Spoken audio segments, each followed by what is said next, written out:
दोस्तों, हम बेहद मेहनत करके आपके लिए वीडियोस बनाते हैं, तो हमें दिल से सपोर्ट कीजिए। हमारे चैनल को सब्सक्राइब कीजिए।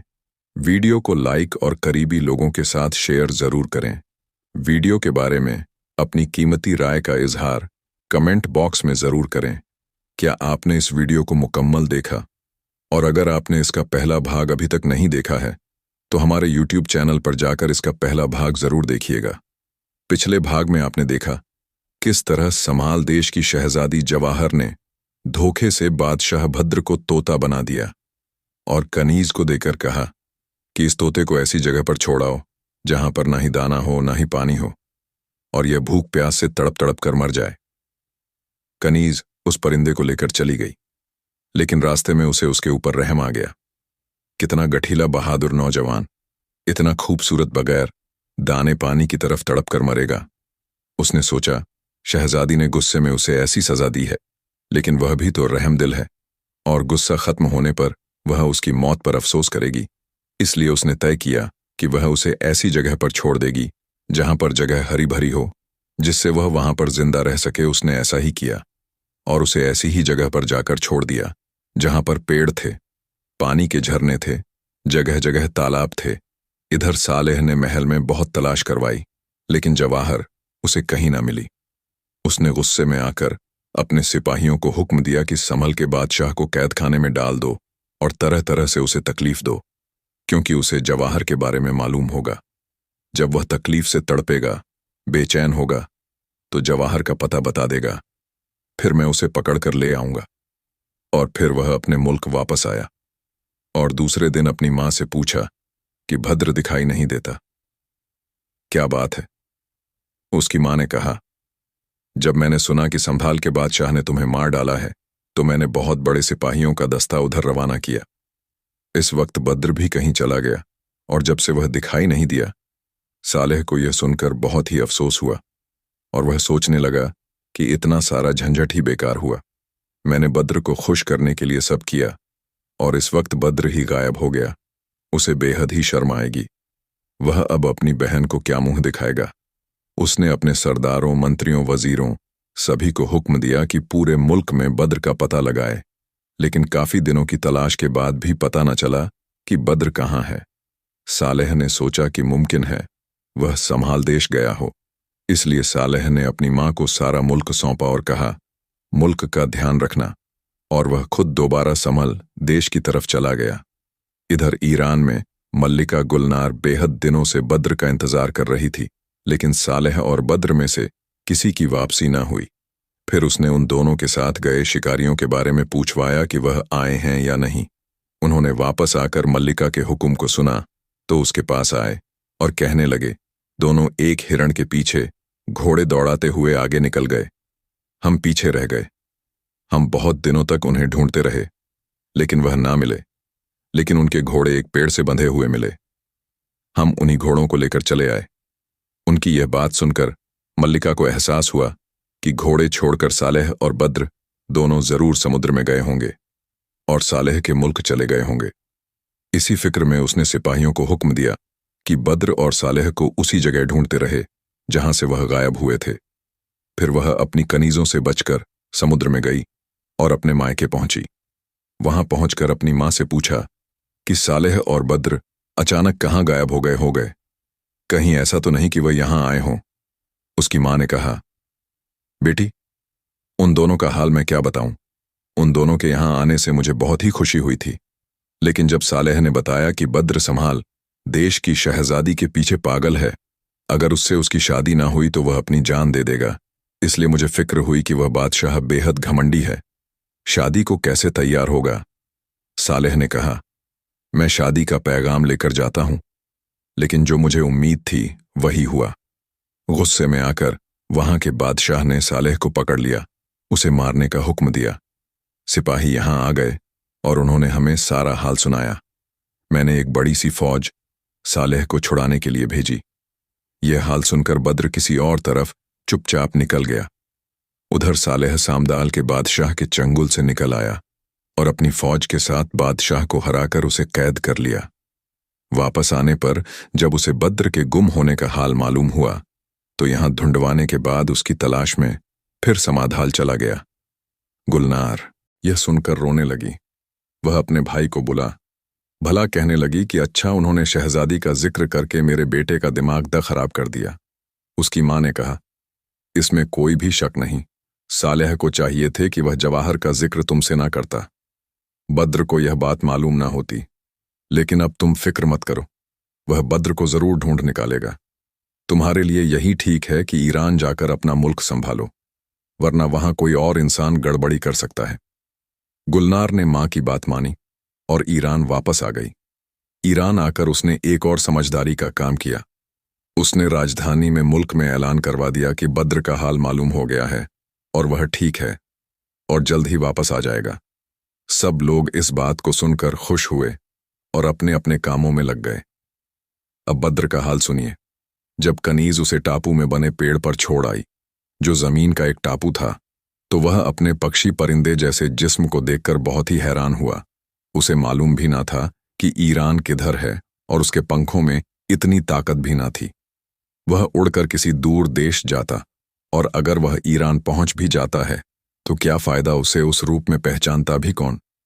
मजबूरी में वह वही फल और दाने खाता रहा और दिन रात किसी डाल पर बैठकर गुजारता रहा। कुछ दिन बाद एक चिड़ी मार जाल लेकर वहां आया और उसे देखकर हैरानी होने लगी। उसने इतना खूबसूरत तोता आज तक न देखा था। उसने जाल उठाया और उन परिंदों के साथ बदरा को भी पकड़ लिया और नगर में आकर बाजार में पक्षियों को बेचने बैठ गया। कई लोगों ने उसे लाल चोंच वाले खूबसूरत रंग बिरंगे तोते का दाम पूछने लगे। चिड़ीमार ने कहा, यह तुम लोगों के काम का नहीं। तुम इसका क्या करोगे? भूनकर खाने के लिए ही तो खरीद रहे हो। इसका क्या दोगे? 2-4 आने। तुम दूसरे और परिंदे ले लो। मैं इस परिंदे को यहाँ के बादशाह को तोहफे में दूंगा। वह इसकी कदर करेगा और मुझे अच्छा इनाम देगा। उसने बहाना किया और फिर वह उस परिंदे को लेकर महल में गया। उस वक्त बादशाह महल के छज्जे पर बैठा हुआ बाजार का तमाशा देख रहा था। उसने दूर से पिंजरे में वह सुंदर तोता देखा तो अपने गुलाम को बुलाया और बहेलिये को बुलाने भेजा। जब बहेलियां आया तो उसने बादशाह ने पूछा, इस परिंदे का क्या लोगे? तब उस चिड़ीमार ने जमीन को चूम कर कहा, जहां पनाह में इसे बेचने के लिए नहीं लाया, बल्कि हुजूर को तोहफे में देने के लिए लाया हूं। ऐसे खूबसूरत परिंदे की कदर बादशाह के अलावा और कौन कर सकता है? बादशाह चिड़ीमार की बात से खुश हुआ और उसने चिड़ीमार को 10 अशर्फियां दिलवाईं और पिंजरा रखवा लिया और अपने सिपाहियों को हुक्म दिया कि इस पक्षी परिंदे को सोने की पिंजरे में रखा जाए। इसके दाने पानी की प्यालियां नीलम की हों। एक दिन बाद उसने अपने गुलाम से पूछा, लाल रंग के उसे रंग बिरंगे परिंदे का क्या हाल है? उन्होंने कहा, हमने उसके लिए अच्छे से अच्छा दाना और खाना रखा, लेकिन वह कुछ खाता पीता नहीं। बादशाह के खाने का वक्त हो गया था। उसने खाना मंगवाया और उस परिंदे को भी पिंजरे से निकालकर अपने हाथ पर बिठाया, और जैसे ही शाही खाना खाने की तस्तरी लगी, पक्षी बना हुए बद्र कूदकर उन खानों को खाने लगा। बादशाह को यह देखकर हंसी आ गई कि यह परिंदा भी शाही खानों का शौकीन है। उसने कनीजों को हुक्म दिया कि मल्लिका को भी बुलाया जाए ताकि वह भी इस परिंदे का तमाशा देखें। मल्लिका आई तो मुंह खोले हुए, लेकिन परिंदे को देखते ही उसने मुंह पर नकाब डाल लिया। बादशाह ने हैरानी से पूछा, मल्लिका, यहां तो सिर्फ मैं हूं, महल की कनी है। यहां कोई बेगाना आदमी बैठा है जिससे तुम पर्दा कर रही हो। मल्लिका ने कहा, आप गैर मर्द को अपने हाथ पर लिए बैठे हैं। बादशाह ने कहा, तुम पागल तो नहीं हो गई हो? आदमी किसी आदमी को हाथ पर लेकर कैसे बैठ सकता है? मल्लिका ने कहा, नहीं, मैं ठीक कह रही हूं। यह परिंदा जिसे आप अपने हाथ पर लिए बैठे हैं, यह पैदाइशी परिंदा नहीं है, यह आदमी है। इसको जादू के जोर से परिंदा बना दिया गया है। बादशाह बहुत ही हैरान हुआ और उसने मल्लिका से सारा हाल बताने के लिए कहा। तो मल्लिका ने बताया, यह ईरान का बादशाह है। इसका नाम बद्र है। इसकी मां का नाम गुलनार है, जो समुद्र देश की शहजादी है। इसकी नानी का नाम राणा हाशमी है और वह भी एक समुद्री देश की शहजादी है।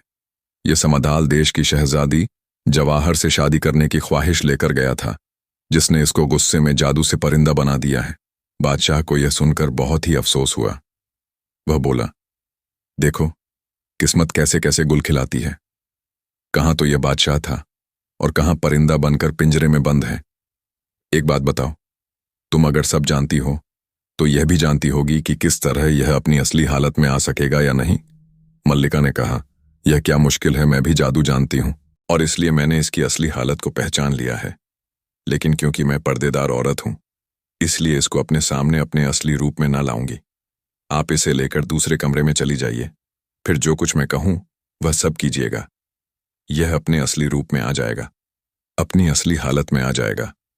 बादशाह उसको लेकर दूसरे कमरे में चला गया। इधर रानी ने पानी का एक कटोरा मंगवाया और उस पर कुछ पढ़कर दम किया। कुछ देर में पानी खोलने लगा। मल्लिका ने थोड़ा पानी बादशाह के पास भिजवाया और पानी ले जाने वाली कनीज से कहा, बादशाह से कहना इस पानी को उस परिंदे पर छिड़क कर कहे कि इसकी ताकत से और उस अल्लाह की मदद से जिसने सारी दुनिया बनाई है, तू अपनी पहले वाली हालत में आ जा। और अगर तू पैदाइशी परिंदा है, यानी तू पैदा परिंदा बनकर ही हुआ था, तो इसी जिस्म में रहे। बादशाह ने मल्लिका के कहे मुताबिक ऐसा ही किया। तो इस वक्त बद्र अपनी असली हालत में आ गया। बादशाह उसका खूबसूरत रूप, रंग रूप, चेहरे पर शाही अंदाज देखकर बेहद ही खुश हुआ। बद्र ने जैसे ही देखा कि वह अपने पुराने जिस्म में वापस आ गया है, तो वह खुशी से आंसू बहाने लगा और फिर बादशाह के कदमों में गिर गया और बादशाह का शुक्र अदा किया और उसके लंबी उम्र की दुआ दी। मल्लिका ने यह देखा तो अपने कमरे में चली गई। बादशाह ने बद्र को उठाकर गले से लगाया और फिर अपने साथ बिठाकर खाना खिलाया। खाने के बाद उसने पूछा, तुमसे ऐसी कौन सी गलती हो गई थी जो शहजादी जवाहर इतनी नाराज हो गई कि उसने तुम्हें इतनी बड़ी सजा दे दी। बद्र ने उसे सारी कहानी सुनाई। बादशाह यह सुनकर बहुत ही हैरान हुआ। उसने कहा, भाई तुम्हारी कहानी तो लिखकर रखने लायक है। जो हुआ अच्छा हुआ। अब तो तुम फिर से अपनी असली हालत में आ गए हो। अब क्या इरादा है, जो मदद मुझसे मांगो, मैं देने को तैयार हूं। बद्र ने कहा, मेरे गायब होने से मेरी मां बेहद ही दुखी होगी, तड़प रही होगी। आपने मेरे ऊपर जो एहसान किया है वह क्या कम है। लेकिन अगर आप मेरी खुशी की बात पूछते हैं तो मेरे लिए एक जहाज का इंतजाम कर दें, जिससे मैं अपने मुल्क वापस चला जाऊं और अपनी मां को दिलासा दूं और अपना मुल्क संभालूं।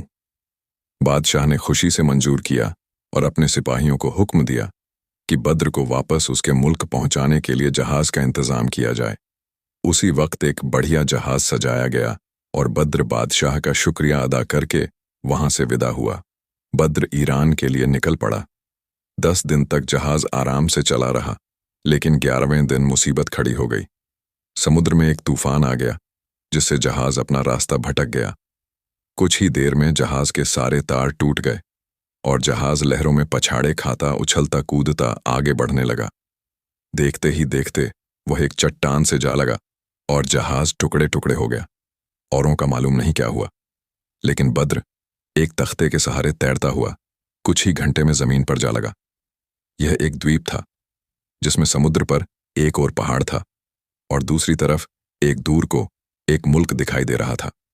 भद्र पानी से निकलकर जमीन पर आया और आराम करने के लिए लेट गया। लेकिन इस वक्त घोड़े आ गए और बहुत से जानवर आकर शोर करने लगे और उसे समुद्र की ओर तरफ धकेलने लगे। वह किसी तरह उनसे बचकर एक पहाड़ की खो में जा छुपा और कुछ देर आराम करने के बाद और कपड़े सुखाने के बाद वह शहर में जाने के लिए तैयार हुआ। लेकिन वह जानवर फिर आ गए और चिल्ला चिल्ला कर उसका रास्ता रोकने लगे। वह किसी तरह उनसे बचता बचता उस मुल्क में चला गया। वहां उसे यह देखकर हैरानी हुई कि सड़कों पर बेहद ही सफाई है, लेकिन दुकानदारों की कमी है। काफी देर बाद उसे एक दुकान में एक बूढ़ा दिखाई दिया, जो वहां पर रखे फलों को पोंछकर साफ कर रहा था। बद्र ने पास जाकर उसे सलाम किया।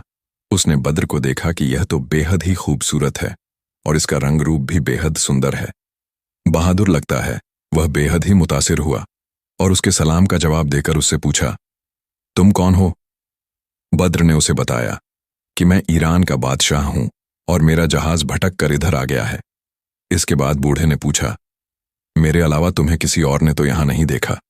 बद्र ने कहा, नहीं, आपके सिवा मुझे किसी दूसरे इंसान ने यहां पर नहीं देखा और ना ही मैंने किसी और इंसान को यहां देखा।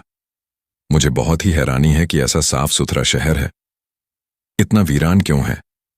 बूढ़ा बोला, अच्छा अच्छा, तुम बाहर खड़े ना रहो, अंदर आओ।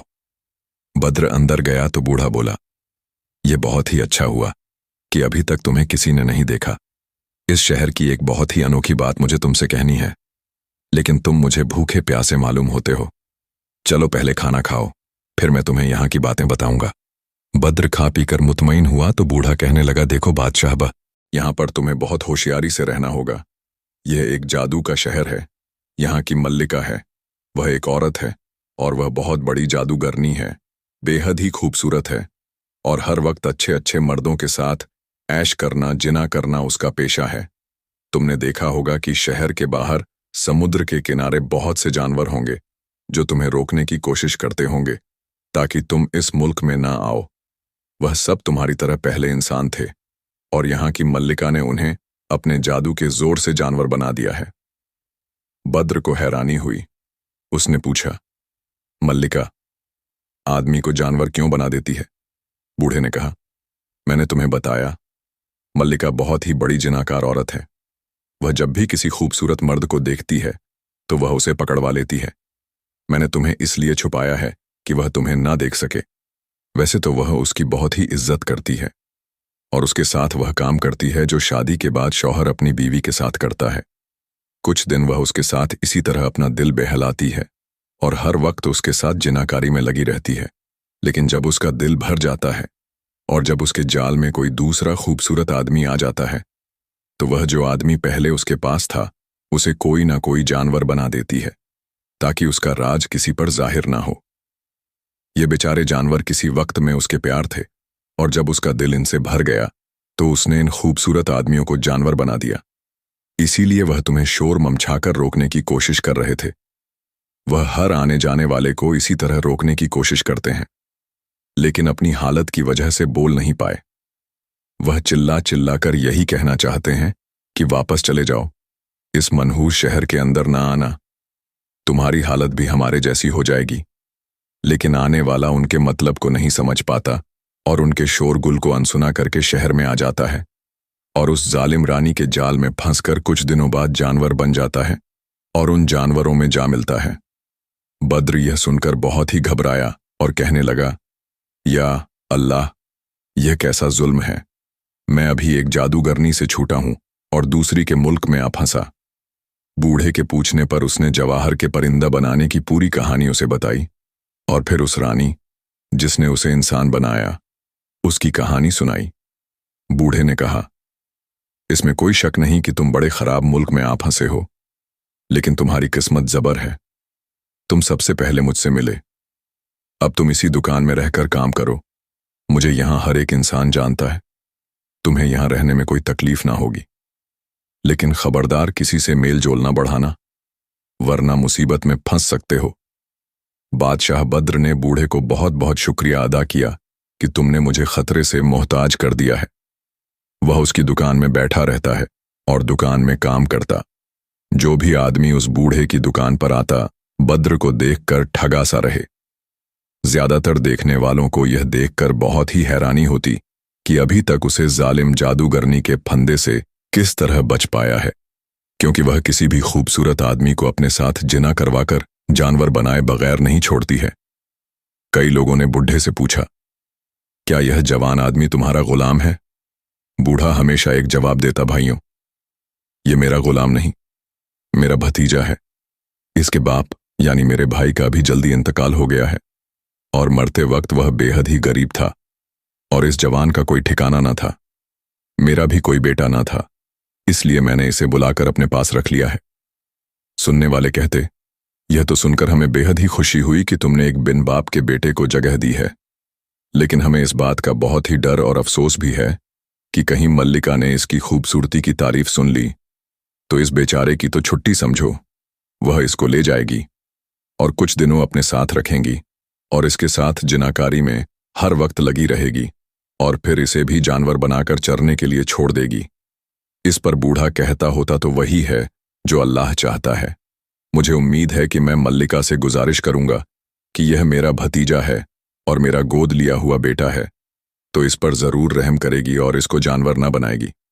भद्र को यह सुनकर सुकून तो होता है, लेकिन बूढ़े की सारी उम्मीदें बेकार साबित हुईं। लगभग 1 महीने बाद की बात है। भद्र हमेशा की तरह बूढ़े की दुकान पर बैठा था।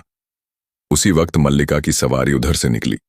उसके आगे पीछे बड़े बड़े सिपाहियों के दस्ते चल रहे थे। भद्र उठकर दुकान के अंदर गया और उसने बूढ़े से पूछा कि यह शानदार सवारी किसकी है। बूढ़े ने बताया, यह सवारी इस मल्लिका की है जिसके बारे में मैंने कहा था।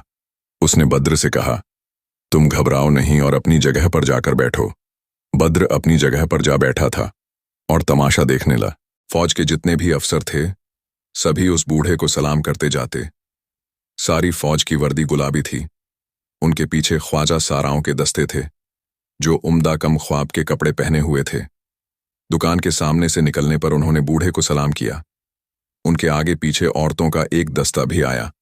वह कीमती कपड़े जवाहरों जेवर पहनी थी। इन औरतों के बीच एक सजा हुआ घोड़ा था जिस पर हीरे जवाहरात लगे थे। उस पर एक रानी सवार थी। सभी कनीजों ने उस बूढ़े को झुककर सलाम किया। जब मल्लिका की सवारी दुकान के सामने आई और उसकी नजर भद्र पर पड़ी तो उसे देखते ही उसी पर आशिक हो गई और उसने दुकान के मालिक बूढ़े को आवाज दी। बूढ़ा बाहर निकला। उसने मल्लिका के घोड़े की रस्सी चूमी। मल्लिका ने पूछा, यह सुंदर आदमी जो तुम्हारी दुकान पर बैठा है कौन है? क्या तुम्हारा नौकर है? बूढ़े ने सर झुकाकर कहा, सरकार, यह मेरा भतीजा है। कुछ दिन पहले उसके बाप यानी मेरा भाई मर गया है। मेरी कोई औलाद नहीं थी, इसीलिए मैंने इस लड़के को गोद ले लिया है ताकि मेरा बुढ़ापा भी आराम से गुजरे और मरने के बाद कोई मेरा भी नाम लेवा रहे। मल्लिका भद्र को देखकर पूरी तरह से उसकी दीवानी हो गई थी और उसका पूरा इरादा था कि वह इसे अपनी ख्वाबगाह में ले जाए और इससे वह खुशी हासिल करें, लज्जत हासिल करें। उसने बूढ़े से कहा, बड़े भैया, मैं तुमसे गुजारिश करती हूं कि अपना भतीजा मुझे दे दो और मेरे देवता जो जिनको मैं पूजती हूं, मैं उस आग की कसम खाकर कहती हूं कि मेरे यहां इसे किसी तरह की कोई तकलीफ ना होगी। तुम मुझे हमेशा से मानते रहे हो। मुझे यकीन है तुम मेरी गुजारिश को ना ठुकराओगे। अगर तुमने अपना भतीजा मुझे दे दिया तो मैं जिंदगी भर तुम्हारा एहसान मानूंगी। अब्दुल्ला यानी वह बूढ़ा आदमी उसके इस लहजे के पीछे छुपी हुई बात साफ महसूस कर रहा था। उसने चाहा कि बहाने से भद्र को मल्लिका से बचाए। उसने कहा, सरकार, यह तो आपकी बेहद ही मेहरबानी है। क्या आप मेरे भतीजे को अपने पास रखना चाहती हैं? यह उसका ही नहीं, मेरा भी एजाज है, मेरी भी इज्जत है। लेकिन यह लड़का अनाड़ी है, अभी इधर नया आया है और यहाँ के तौर तरीके नहीं जानता। कुछ दिन मेरे पास रहने दीजिए। और उस जालिम मल्लिका ने कहा, तुम इस बात की फिक्र मत करो, मैं इसे एक ही दिन में सारे तौर तरीके सिखा दूंगी। अब तुम इस मामले को टालमटोल ना करो। मैं कह देती हूं, जब तक तुम इस आदमी को मेरे हाथों में नहीं दोगे तब तक मैं यहां से ना जाऊंगी। मैं इसे लेकर ही जाऊंगी और मैं अपने उस आग की कसम खाकर कहती हूं जिसे मैं हर वक्त पूजती हूं कि इसे किसी भी तरह की कोई तकलीफ नहीं दी जाएगी और तुम भी इस बात पर कभी ना पछताओगे कि तुमने अपने भतीजे को मुझे दिया था। अब बूढ़े अब्दुल्ला ने सोचा कि जिद करना ठीक नहीं है। अगर मल्लिका को गुस्सा आ गया तो मालूम नहीं मेरे साथ क्या कर डाले। उसने कहा, आपका हुक्म सर आंखों पर, लेकिन मेरी आपसे एक गुजारिश है। यह भतीजा मुझे बहुत ही प्यारा है और कम से कम एक दिन तो इसे मेरे पास और रहने दीजिए। कल यह जरूर आपकी खिदमत में हाजिर हो जाएगा। मल्लिका ने यह बात मान ली और अपनी फौज के साथ चली गई। उसके जाने के बाद अब्दुल्ला ने बद्र से कहा, मैं तो नहीं चाहता था कि तुम्हें उसके हाथ में दूं, लेकिन मुझे डर है कि अगर वह गुस्से में आ गई तो इसी वक्त हम दोनों को मरवा देगी। शायद वह तुम्हारे साथ बुरा बर्ताव ना करें। उसने उस आंख की कसम खाई है जिसको वह पूजती और अपना सब कुछ मानती है। मल्लिका के सारे दरबारी मुझे बेहद मानते हैं, वह भी तुम्हारी पूरी मदद करेंगे। भद्र को इन सब बातों से कुछ दिलासा मिला और वह कहने लगा, अब तो जो भी मेरी किस्मत में है वह मुझे भुगतना ही पड़ेगा। अब चाहे इस रानी के हाथ मेरी मौत हो या मेरी किस्मत खुले, मुझे उसके पास तो हर हाल में जाना ही है। बूढ़े अब्दुल्ला ने कहा, तुम ज्यादा परेशान ना हो। हालांकि वह मल्लिका जादूगरनी है और उसके पास तख्त की ताकत भी है, लेकिन वह मेरी ताकत भी जानती है। वह अचानक कोई बात मेरी मर्जी के खिलाफ नहीं करेगी। फिर भी वह बेहद जालिम है। तुम्हें चाहिए कि तुम हर कदम पर होशियार रहो और अगर कोई बात ऐसी हो जो तुम्हें ठीक ना लगे तो इस वक्त मुझे बता देना। दूसरे दिन वह रानी पिछले दिन जैसी शान शौकत से निकली और अब्दुल्ला की दुकान पर रुक गई और बूढ़े अब्दुल्ला से कहने लगी, तुम्हारे भतीजे के ख्याल में मैं रात भर सो नहीं सकी। अब तुमने कल जो वादा किया था उसे निभा। बूढ़े ने मल्लिका के सामने इज्जत से अपना सर झुका लिया। फिर मल्लिका के पास जाकर कोई बात कही ताकि उसकी बात कोई दूसरा ना सुन सके। कल जो कुछ मैंने अपने भतीजे के बारे में कहा था, मेहरबानी करके उसे ना भूलें। मैं उसे आपके हाथों में सौंप रहा हूं, आपके हवाले कर रहा हूं। लेकिन इस बात का जरूर ध्यान रखिएगा कि इसे किसी तरह की कोई तकलीफ ना हो।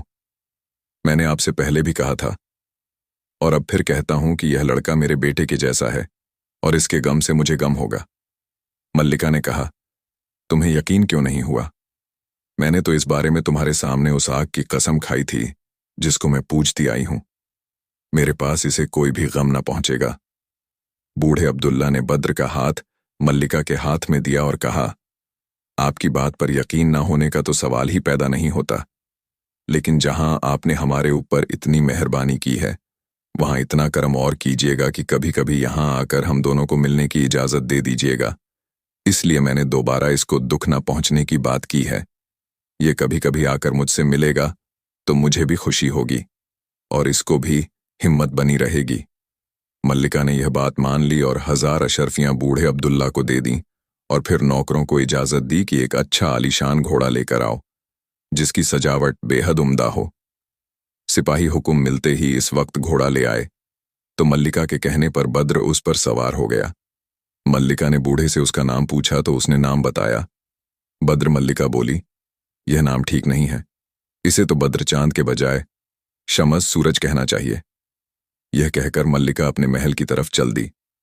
बद्र भी घोड़े पर उसके पीछे बाएं बाजू से चलने लगा। रास्ते में खड़े हुए लोगों की आवाज बद्र के कानों में पड़ने लगी। लोग कह रहे थे, देखो कैसा खूबसूरत और सुडोल जिस्म वाला नौजवान है, बहादुर भी लगता है, इस रानी ने इसे चुना है। कुछ लोग कह रहे थे, यह जालिम नए बेगुनाह आदमी को फंसा कर लाई है और उसके साथ भी वही जालिमाना हरकत करेगी जो यह कई लोगों के साथ कर चुकी है। किसी ने कहा, या अल्लाह, इस आदमी पर रहम कर, इस बच्चे पर रहम कर और इसे इस जालिम से आजादी दिला। तब किसी ने जवाब दिया कि अगर इसको आजादी मिलना ही होती तो यह इस जालिम औरत के फंदे में फंसता ही क्यों। उन सब बातों को सुनकर बद्र को यकीन हो गया कि इसके बारे में बूढ़े अब्दुल्ला ने जो कहा था और जो कुछ उसे बताया था और मोहतात रहने को कहा था वह सब ठीक था। मुझे मोहतात रहना होगा। मल्लिका ने महल के बाहर घोड़े से उतरने के बाद बद्र का हाथ पकड़ा और उसे महल के अंदर ले गई। महल की शान शौकत का क्या कहना, जो चीज भी देखिए, चाहे चौकी हो, अलमारी हो, कुर्सी हो, सब सोने से बने हुए थे। हर चीज पर खूबसूरत हीरे जवाहरात जड़े हुए थे। फिर वह उसे अपने साथ बाग की सैर के लिए ले गई। बद्र ने महल की हर चीज की और बाग की खूब तारीफ की। महल के सारे मुलाजिम समझ गए कि यह कोई गरीब आदमी नहीं है, बल्कि यह तो कोई अमीर आदमी लगता है और किसी अच्छे खानदान से ताल्लुक रखने वाला लगता है जो हर चीज को सही तरह से परख रहा है। बाग में घूमते घूमते खाने का वक्त हो गया। कनीज ने कहा, खाना तैयार है। मल्लिका बद्र को लेकर खाना खाने के लिए आई और फिर दोनों ने सोने चांदी के बर्तनों में मजेदार शाही पकवान खाए। खाना खत्म करने के बाद मल्लिका ने शराब का एक प्याला भद्र को दिया और दूसरा खुद पीने लगी। अब शराब पीने का सिलसिला चलने लगा। गाना बजाने वाली कनीजें आकर गाना बजाने लगीं, नाचने लगीं। काफी रात तक यह कार्यक्रम ये सब कुछ चलता रहा। जब काफी रात बीत गई और दोनों को खूब नशा चढ़ गया तो मल्लिका ने इस कार्यक्रम को बर्खास्त करने का इशारा किया और महफिल बर्खास्त हो गई और कनी मल्लिका को और बद्र को कमरे में ले गई। दोनों ने खूब रंगलियां मनाई और सो गए। दूसरे दिन उठकर सुबह ही दोनों ने गुस्ल किया और अच्छे कपड़े पहने और खाना खाया। कुछ देर आराम के बाद बाग की सैर को गए और घंटों वह लोग आपस में बात करते रहे और हंसी झांक करते रहे। शाम होने पर वह लोग महल में आए और पहले की तरह खाना खाया, शराब पी, गाने बजाने देखे और फिर कमरे में चले गए और फिर जिनाकारी में मस्त हो गए। लगभग 40 दिन तक यही सब कुछ चलता रहा। मल्लिका ने इस बीच बद्र के साथ पूरा मजा लूट लिया, लेकिन उसका रवैया अब बदलने लगा था। बद्र ने इसको महसूस किया और मुहतात हो गया कि कहीं उसके साथ कोई हरकत ना हो जाए। एक दिन आधी रात को मल्लिका बिस्तर से उठ गई। वह सोच रही थी कि बद्र सोया हुआ है, लेकिन वह जाग रहा था और सिर्फ सोने का बहाना किया था। वह जालिम मल्लिका को देखने लगा। मल्लिका ने एक संदूक खोला और उसमें से एक प्याला निकाला जिसमें पीली मिट्टी भरी हुई थी, और फिर वह उस बड़े से कमरे के एक कोने में जाकर कोई मंत्र पढ़ने लगी, जिससे कुछ ही पल में वहां पर एक बड़ा सा कुंड पैदा हो गया। यह देखकर बद्र डर गया और बिस्तर पर कांपने लगा, लेकिन अपनी जगह से नहीं हिला। मल्लिका ने इस कुंड से एक प्याली में पानी भरा और दूसरे प्याले में थोड़ा सा मैदा लेकर उसे पानी से मिलाती और कोई मंत्र पढ़ती। फिर उसने एक अलमारी से कई खाना पकाने के बर्तन निकले। डिब्बियों में से कुछ खास मसाले और दवाएं निकालकर उसने सने हुए मैदे में मिलाया और एक कुलचा तैयार किया। फिर कोयले से लगाकर तवे पर कुलचे को सेंका और बाद में उसे सीधे कोयल पर सेंका।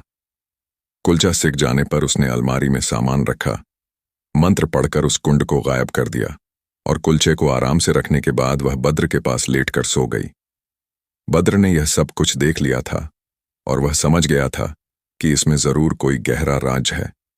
उसने सोचा कि मुझे यहां रहते हुए 40 दिन हो गए हैं और अब रानी कोई नया गुल खिलाना चाहती है। इस मामले को अब्दुल्ला से कहना चाहिए। सुबह नहा धोकर जब उसने नए कपड़े पहने तो उसने मल्लिका से कहा, आपने मुझ पर उन दिनों ऐसी मेहरबानी की और मुझे इतने आराम से रखा कि मैं अपनी रंगरलियां में अपने बूढ़े चाचा को तो बिल्कुल ही भूल गया। वह बेचारे मुझे याद करके दुखी होते होंगे, गमगीन होते होंगे, मेरी लापरवाही पर कुढ़ते होंगे। अब 2-3 घंटे की इजाजत दो तो मैं उन्हें देख आऊं। खाने के वक्त तक मैं आ जाऊंगा। बस एक दूसरे के हालचाल पूछना है। मल्लिका को उसकी तरफ से कोई भी शक न था। उसने इजाजत दे दी। साथ ही एक अच्छा घोड़ा मंगवाकर और 2 गुलामी साथ देकर उसे अब्दुल्ला की दुकान की तरफ भेज दिया। बद्र ने गुलाम को बाहर घोड़े के पास बिठाया और खुद दुकान के अंदर चला गया।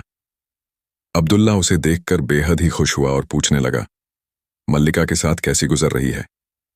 बद्र ने कहा, अभी तक तो उसने मुझे बड़े आराम से रखा था कि कल रात जो कुछ मैंने देखा उससे मेरे मन में शक बैठ गया है। फिर उसने रात की सारी बात अब्दुल्ला को बताई और कहा, अभी तक तो तुम्हारी बात को मैंने सिर्फ मामूली तौर पर याद रखा था, लेकिन इस बात से मुझे बेहद घबराहट हो रही थी और मैं इसलिए तुम्हारे पास आ गया। अब मुझे बताओ कि वह क्या करना चाहती है और मैं उससे कैसे बच सकता हूं, क्योंकि मुझे डर है कि वह मुझे कोई नुकसान पहुंचाना चाहती है। अब्दुल्ला ने कहा, अब वह तुम्हें भी जानवर बनाने की तैयारी कर रही है। यह तुमने बहुत अच्छा किया कि तुम फौरन मेरे पास चले आए। अब तुम्हें किसी भी तरीके का डर ना करो और जो कुछ मैं बताऊं उस पर अमल करो। फिर उसने एक संदूक से 2 कुलचे मैदे के निकले और भद्र को देकर बोला, यह अपने पास रखो। वह अपने बने हुए कुलचे को खाने के लिए तुम्हें देगी। तुम शौक से ले लेना, लेकिन उसे खाने के बजाय उसकी निगाह से बचाकर एक आस्तीन में रख लेना और दूसरे आस्तीन से निकालकर मेरा दिया कुलचा खाने लगना। तो वह समझेगी कि तुम उसका दिया हुआ कुलचा खा रहे हो और फिर वह तुम्हें कहेगी कि अभी तुम जानवर बन जाओ। तुम उसका कुलचा ना खाने की वजह से अपने ही जिस्म में रहोगे। वह हैरान होगी, लेकिन तुम उसकी बातों पर कुछ ध्यान ना देना। फिर होशियारी से उसका बना हुआ कुलचा उसे यह कहकर खिला देना कि अब्दुल्ला ने तुम्हारे लिए भेजा है। जब वह अपना बनाया कुलचा खा ले तो उसके मुंह पर पानी के छींटे देना और कहना, जानवर बन जा तुम। उस वक्त तुम जिस भी जानवर का नाम लोगे वह वही जानवर बन जाएगी। फिर तुम उसी रात मेरे पास आ जाना और इस वक्त हम तय करेंगे कि आगे क्या किया जाएगा। बद्र को अब्दुल्ला की यह कहानी बेहद ही पसंद आई। वह तेज तर्रार आदमी था और लोगों की निगाहों से बचकर चीजों को आसानी से छुपा सकता था। उसने कई बार बूढ़े के सामने दोहराकर अपना दिल मतमईन कर लिया था और बाहर आकर घोड़े पर सवार होकर महल की तरफ चल पड़ा। वहां पहुंचा तो देखा मल्लिका बाग में बैठी हुई उसका इंतजार कर रही है। भद्र को देखकर कहने लगी, मेरे प्यारे, मेरी जान, मेरी जिंदगी, तुमने इतनी देर क्यों लगाई? तुम जानते हो कि मैं तुम्हारे बगैर एक पल भी नहीं रह सकती। बद्र ने कहा, मुझे भी तुमसे अलग होकर अच्छा नहीं लगता, लेकिन मैं क्या करता। चाचा बहुत दिनों तक खबर ना लेने पर मुझसे बहुत देर तक शिकायत करते रहे इसलिए शिकायतों का सिलसिला चल रहा था। उन्होंने मेरे लिए तरह तरह के खाने तैयार किए थे, लेकिन मैं यहां आकर तुम्हारे साथ खाना खाना चाहता था, इसलिए थोड़ा सा मुंह झूठा भर कर लिया। जालिम रानी ने कहा, आज मैंने अपने हाथों से तुम्हारे लिए यह कुलचा बनाया है। और उसने अपने हाथ का बना हुआ कुलचा बद्र को दिया। बद्र ने वह कुलचा लिया और मल्लिका से कहा, अरे मैं तो भूल ही गया। तुम्हारा कुलचा देखकर मुझे याद आया कि चाचा ने तुम्हारे लिए भी एक कुलचा दिया था। और उसने चालाकी से नजर बचाकर मल्लिका का दिया हुआ कुलचा ही उसे वापस दे दिया। मल्लिका ने कहा, पहले तुम यह कुलचा खाओ, जो मैंने खास तौर पर तुम्हारे लिए अपने हाथों से बनाया है। बद्र बड़ी देर तक उसकी तारीफ करता रहा कि मैं इस मेहरबानी को कभी ना भूल सकूंगा। और फिर बद्र ने अब्दुल्ला का दिया हुआ कुलचा खा लिया और उसकी खूब तारीफ की कि यह बहुत मजेदार है। मल्लिका ने उसके पूरा कुलचा खा लेने पर उस पर पानी छिड़का और कहा, घोड़ा बन जा। लेकिन बद्र ने अब्दुल्ला का दिया हुआ कुलचा खाया था, इसीलिए उस पर कुछ असर ना हुआ। जादूगरनी बहुत ही हैरानी हुई कि जादू का असर क्यों ना हुआ। उसने सोचा कि कुलचा तैयार करने में जरूर कोई गलती हो गई होगी और रात को वह फिर होशियारी से जादू का कुलचा तैयार करेगी और इस वक्त किसी तरह का शक ना रहेगा। इसलिए जब बद्र ने अब्दुल्ला के कुलचे के नाम पर उसी का कुलचा उसे दिया तो वह कुछ देख ना सकी और उसे खा गई। बद्र ने उसके मुंह पर पानी के छींटे देकर कहा, घोड़ी बन जाओ। वह उसी वक्त घोड़ी बन गई। अपनी हालत देखकर वह बहुत ही परेशान हुई और दर्द से अपना मुंह रगड़कर माफी की दरख्वास्त करने लगी, लेकिन यह बेकार था। बद्र चाहने पर भी उसे औरत नहीं बना सकता था। बद्र ने साईं से कहा, इस घोड़ी के मुंह में लगाम दे, लेकिन उसके मुंह में कोई लगाम ठीक से जाती ही ना थी। फिर बद्र ने 2 घोड़े मांगे, एक पर खुद सवार हुआ और दूसरे पर साइस को बिठाया और घोड़ी बनी हुई मल्लिका को रस्सी से बांधकर घसीटता हुआ अब्दुल्ला की दुकान पर ले गया। अब्दुल्ला यह देखकर खुश हुआ और समझ गया कि बद्र अपने काम में कामयाब हो गया है। मल्लिका को उसके कमीनेपन की ओर जालिमाना हरकतों की सजा मिल गई है। बद्र घोड़े से उतरा और साइंस के हाथ से घोड़ी की रस्सी ली और दुकान में गया। अब्दुल्ला ने उठकर उसे गले लगाया और उसकी चालाकी की बड़ी तारीफ की। बद्र ने उसे पूरा हाल बताया और कहा, इसके मुंह में कोई लगाम नहीं समाती। बूढ़े अब्दुल्ला ने अपने घोड़े में से एक की लगाम लगाई तो वह घोड़ी बनी, मल्लिका के मुंह में आ गई।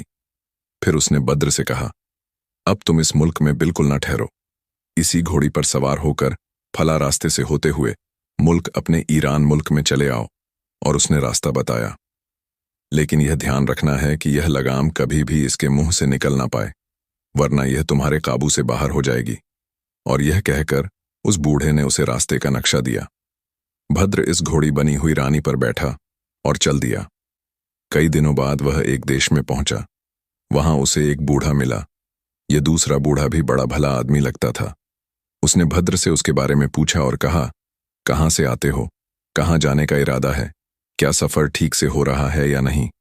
बूढ़ा उससे इन्हीं बातों में लगा हुआ था कि एक भिखारिन दिखाई देने वाली बूढ़ी उसके पास आई और बोली, तुम मुझे यह घोड़ी दे दो और कोई अच्छा घोड़ा ले लो। मेरे बेटे की घोड़ी बिल्कुल ऐसी ही थी, लेकिन वह मर गई और मेरा बेटा बहुत ही गमगीन है। तुम जो भी दाम इस घोड़ी के मांगोगे मैं दूंगी। भद्र को घोड़ी बेचनी ही नहीं थी, उसने इनकार कर दिया, लेकिन बूढ़ी औरत पीछे पड़ गई। बोली, बेटा मेरे ऊपर रहम करो, घोड़ी ना मिली तो मेरा बेटा गम से मर जाएगा और वह मर जाएगा तो मैं जिंदा ना रहूंगी। बद्र ने इसे पीछा छुड़ाने के लिए कहा, इसकी कीमत बहुत ज्यादा है, तुम नहीं दे सकोगी। बूढ़ी औरत ने कहा कि दाम बताओ, मैं किसी भी तरह दाम दूंगी। बद्र ने सोचा, यह भिखारिन ज्यादा से ज्यादा कितने पैसों का इंतजाम कर सकेगी, इसलिए उसने कहा, तुम मुझे 1000 अशर्फियां दो, ये घोड़ी ले जाओ। उस बूढ़ी औरत ने इतना सुनते ही कमर में बंधी हुई थैली निकाली और बद्र को देखकर कहा, यह अशर्फियां गिन लो और घोड़ी मुझे 2-2 4 अशर्फियां कम हो तो मेरा घर पास ही है, फौरन लाकर दे दूंगी। बद्र घबराए हुए बोला, मैं यह अशर्फियां नहीं लूंगा, इन्हें अपने पास रखो, मैं इस घोड़ी को किसी भी कीमत पर ना बेचूंगा। बूढ़ा पास ही खड़ा सब बातें सुन रहा था। वह बोला, भाई अब तो तुम्हें यह घोड़ी देनी ही पड़ेगी, क्योंकि इस मुल्क का कानून ही यही है कि यहां पर कोई भी आदमी अगर सौदागरी करता है तो उसमें धोखा नहीं करता, और अगर ऐसा करता है तो उसे मौत की सजा मिलती है। तुमने जो कीमत मांगी वह इस बूढ़ी औरत ने दे दी। अब तुम बेकार में ही बहस कर रहे हो और घोड़ी उसे नहीं दे रहे हो। फौरन इसे घोड़ी दो, क्योंकि मैं इस सौदे का गवाह हूं। बादशाह ने अगर सुना कि तुम अपने सौदे से फिर रहे हो तो फिर समझ लो तुम्हारी खैर नहीं। बद्र यह सुनकर बेहद ही परेशान हुआ। वह सोचने लगा कि घोड़ी को बचाने का कोई ना कोई रास्ता होना चाहिए। आखिरकार वह घोड़ी से उतर गया और उसने घोड़ी की लगाम बुढ़िया के हाथ में दे दी। बुढ़िया घोड़ी को पास ही बहने वाली एक नहर में ले गई और उसके मुंह से लगाम निकालकर उसने घोड़ी के मुंह पर पानी छिड़क कर कहा, मेरी प्यारी बेटी, अपने असली वाले जिस्म में आ जाओ और इस घोड़ी के जिस्म को छोड़ दे। यह कहते ही मल्लिका अपनी असली हालत में आ गई। भद्र यह देखकर डर गया और डर के मारे गश खाकर जमीन पर गिरने लगा। उस बूढ़े ने भद्र को थाम लिया। बुढ़िया सच में उसे मल्लिका की मां थी। मल्लिका ने सारा जादू उसी से सीखा था। बेटी को अपने असली रूप में लाकर उसने उसे गले लगाया। इसके बाद एक मंत्र पड़ा जिससे पश्चिम की तरफ से एक भयानक और बहुत बड़ा जिन्न नमूदार हुआ। उसने अपने एक हाथ में भद्र और दूसरे हाथ में मल्लिका और उसकी मां को बिठाया और आसमान में उड़कर कुछ ही पलों में उन सबको मल्लिका के महल में पहुंचा दिया। मल्लिका ने वहां पहुंचकर दांत पीसते हुए भद्र से कहा, जालिम, तूने मेरे एहसानों का यह बदल दिया। अब देख मैं तुझे कैसी सजा देती हूं। तेरे बने हुए चाचा अब्दुल्ला को तो मैं बाद में देखूंगी। यह कहकर उसने साथ में पानी लेकर भद्र पर छिड़का और कहा, मनहूस उल्लू बन जा। भद्र उल्लू बन गया और फिर मल्लिका ने उसे एक नई कनीज को देकर कहा कि इसे पिंजरे में बंद कर दो और इसे दाना पानी कुछ ना देना, अपने आप भूखा मर जाएगा। वह कनीज बहुत ही रहमदिल थी। उसने भद्र को पिंजरे में बंद कर दिया, लेकिन मल्लिका से छुपाकर उसे खाना पानी देती रही। उस कनीज ने उसी दिन चोरी छुपे अब्दुल्लाह से भी कहा, मल्लिका ने तुम्हारे भतीजे को पकड़ लिया है, वह देर सवेर उसे मार डालेगी। अब तुम अपनी जान बचाओ, क्योंकि उसने तुम्हें मारने की धमकी दी है। अब्दुल्ला ने समझ लिया कि मुश्किल वक्त आ गया है और अपनी पूरी ताकत से काम लेना चाहिए। उसने एक अजीब सी आवाज निकाली। इस वक्त एक जिन्न नमूदार हुआ। उसके 4 हाथ थे और पंख लगे हुए थे। उसका नाम कहाफ था। उसने आते ही कहा, क्या हुक्म है? आका अब्दुल्ला ने कहा, तुम्हें भद्र की जान बचानी है, लेकिन अभी यह करो कि इस कनीज को ईरान के शाही महल में पहुंचा दो, ताकि इसके मुंह से वहां की मल्लिका गुलनार अपने बेटे का पूरा हाल जान ले। जिन्न ने उसी वक्त उस कनीज को ईरान के महल में पहुंचा दिया। कनीज नीचे उतर गई। उसने देखा गुलनार और उसकी मां दोनों परेशान हैं और बातें कर रही हैं। कनीज ने दोनों को सलाम किया और बताया, भद्र जादू के देश की मल्लिका की कैद में उल्लू बनकर पड़ा हुआ है। गुलनार ने दासी को गले से लगा लिया और उसके काम की बहुत तारीफ की, और उसने वजीर को हुक्म दिया कि मुनादी करवा दी जाए कि बादशाह भद्र एक दिन में ही हमारे मुल्क आने वाले हैं। तीसरी बात गुलनार ने यह की कि आग मंगाकर उसने उसमें वही चीज डाली जो पहले डालकर अपने भाई को बुलाती थी, और फिर अपने भाई सालेह को बुला लिया, और उसके आने पर उसने कहा, तुम्हारा भांजा भद्र जादू के देश में आग की पूजने वाली रानी की कैद में उल्लू बनकर पड़ा हुआ है। सालेह ने अपनी समुद्री सिपाहियों को उसी वक्त उसे जादू के देश में पहुंचने का हुक्म दिया और कहा, मैं भी वहां जल्दी आ रहा हूं। फिर उसने जिन्हों की एक बड़ी फौज इकट्ठी की और उसे लेकर उस देश में पहुंच गया। दोनों फौजों के बीच भयानक जंग चली और कुछ ही घंटे में पूरा मुल्क हार का मुंह देखकर रह गया, और फौज महल में चली गई और मल्लिका और दूसरे सभी आग के पूजने वालों को मार डाला। गुलनार भी वहां पहुंच गई थी। उसने कनीज से कहा, वह पिंजरा उठाकर लाओ जिसमें भद्र है। वह पिंजरा बाहर ले आई और उल्लू बने हुए भद्र को उसने बाहर निकाल लिया। गुलनार ने उसके ऊपर पानी छिड़क कर कहा, अपने पुराने जिस्म में आ, अपने असली जिस्म में आ जा। ऐसा कहते ही भद्र अपने असली जिस्म में आ गया और गुलनार ने उसे गले से लगा लिया। फिर भद्र ने अपने मामा और अपने रिश्तेदारों से मुलाकात की और उस कनीज ने भद्र पर अब्दुल्ला के एहसान को बताया। गुलनार सबको लेकर अब्दुल्ला के घर गई और बोली, आपकी मेहरबानी से ही भद्र मुझे दोबारा मिला है। आपका यह एहसान मैं किस तरह चुका सकती हूं? बूढ़े ने कहा, मुझे तो अल्लाह ने जो कुछ दिया वही मेरे लिए बहुत है। लेकिन मुझे इनाम देना चाहती हो तो यह दे दीजिए कि बद्र की शादी इस कनीज के साथ कर दें, क्योंकि यह खूबसूरत भी है, चालाक भी है और रहमदिल भी है। इसने बद्र की और मेरी बहुत देखभाल की है। गुलनार ने यह मान लिया और काजी को बुलाकर बद्र के साथ उस कनीज का यानी कि शादी कर दी। अब बद्र ने मां से कहा कि मैंने तुम्हारी और इन बाप जैसे अब्दुल्ला साहब का हुक्म तो मान लिया है, लेकिन तुम जानती हो कि मेरे दिल में सिर्फ समदाल की शहजादी जवाहर से शादी करने की ख्वाहिश है। गुलनार ने मुस्कुराकर कहा, अच्छा, हम उसकी भी कोशिश करेंगे। यह कहकर उसने समुद्री लोगों को हुक्म दिया कि जलथल में जहां भी बद्र के काबिल शहजादी देखो, उसे बद्र के साथ बिहाने के लिए ले आओ। बद्र ने कहा, यह सब बेकार की बातें हैं, मैं तो सिर्फ शहजादी जवाहर से ही शादी करूंगा, किसी और से नहीं। उसने मुझे जो तकलीफ दी वह अपने वालिद के दुख से गमगीन होकर दी है। आप लोग सब कुछ भूलकर उन्हें यहां और जवाहर से मेरी शादी की बात करें, वह जरूर मान जाएंगे। गुलनार ने कहा, बेटे, अभी तो वह तुम्हारे मामा की कैद में है, उसको यहां आने पर ही मालूम होगा कि उसे शादी मंजूर है या नहीं। अब बद्र ने सालेह से दरख्वास्त की कि समदाल के बादशाह को यहां लाओ। सालेह ने आग में लोभान डालकर मंत्र पढ़ा और उसी वक्त समदाल का बादशाह वहां पहुंच गया। बद्र उसके कदमों पर गिर पड़ा और बोला, मेरे मामा ने मेरे लिए ही शहजादी जवाहर का हाथ मांगा था। मैं ईरान का बादशाह हूं, आप मेरे ऊपर रहम करें और मेरे साथ अपना रिश्ता मंजूर करें। जो कुछ आज तक हुआ है उसे भूल जाए। समदाल के बादशाह को उसकी इन बातों से बहुत ही खुशी हुई और वह बहुत ही ज्यादा मुतासिर हुआ और उसे उठाकर गले से लगाते हुए बोला, तुम्हारी बातों से लगता है तुम जवाहर के बगैर जिंदा ना रह सकोगे। तुम्हें उसे इतना ज्यादा प्यार है तो मैं इनकार कैसे करूं।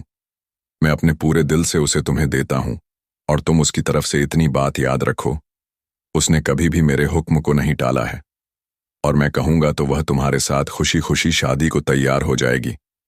यह कहकर उसने अपने सरदारों को हुक्म दिया कि शहजादी जवाहर जहां भी हो उसे यहां ले आए। उसके लोग उसे तलाश करने निकल पड़े और कुछ ही वक्त में ढूंढकर उस जगह पर ले आए जहां उसका बाप समदाल का बादशाह था। बादशाह ने जवाहर को गले लगाकर कहा, बेटी, बादशाह बद्र को मैंने जुबान दी है कि मैं तुम्हारी शादी उसके साथ कर दूंगा। उम्मीद है तुम इस बात को मान जाओगी। जवाहर ने कहा, मुझे आपकी बात से इनकार नहीं, लेकिन मैं बद्र से बहुत ही ज्यादा शर्मिंदा हूं। मैंने गुस्से में आकर उसके साथ बुरा बर्ताव किया है। मुझे नहीं पता कि वह मुझे इसके लिए माफ करेगा या नहीं। बद्र ने कहा, तुमने यकीनन गुस्से में आकर मुझे तकलीफ दी, लेकिन मैं उसे भूल गया हूं। तुम भी उसे भूल जाओ। एक खुशी की बात यह भी हुई कि मल्लिका के मरते ही वह सब लोग जिन्हें मल्लिका ने जानवर बना दिया था अपने असली इंसानी रूप में वापस आ गए और सब जवाहर और बद्र के निकाह में शामिल हुए और उन्हें खूब दुआएं दी और अपने पने मुल्क चले गए। फिर संभाल का बादशाह अपने सरदारों के साथ अपने देश चला गया और बद्रमा और दोनों बीवियों को लेकर ईरान आ गया।